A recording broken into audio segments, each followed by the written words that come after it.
So recently in the news, there was talk about how there was a gentleman, an expert in the gaming industry, talking about on how there were going to be issues with the Xbox One and on how the Xbox One shouldn't be released yet. It's not quite ready.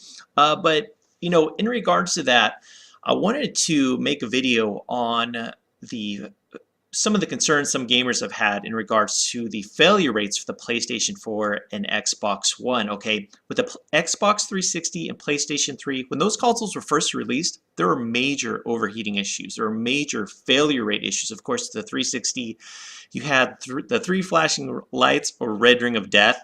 And with the PlayStation 3, there were actually a lot of those consoles that failed as well. They had that yellow light.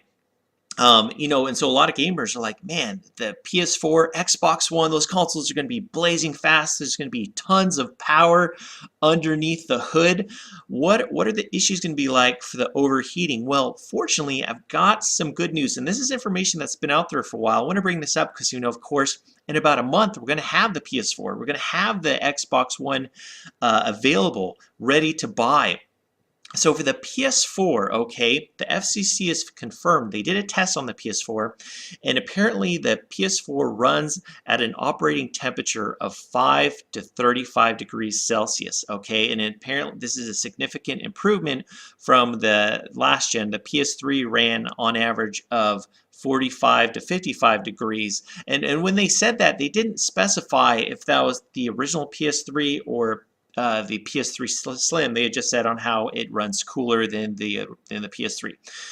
So that's a good thing. The Xbox One, apparently, there's going to be some talk in the coming weeks and months if the Xbox One is ready. But apparently, in terms of overheating concerns, the Xbox One actually has a technology in regards to when it starts to overheat or things start getting hot, it'll actually track down that issue and dial back the power. So I'm not sure. I'm guessing if you're playing a game and it's running at 60 frames per second, and and things start to get hot, I don't know. I'm guessing it goes into the machine, dials back the power, and the performance is going to be a little bit less. You're going to not have that 60 frames per second. I don't know. I mean, are you going to have 50 or 45 frames per second? I'm not sure.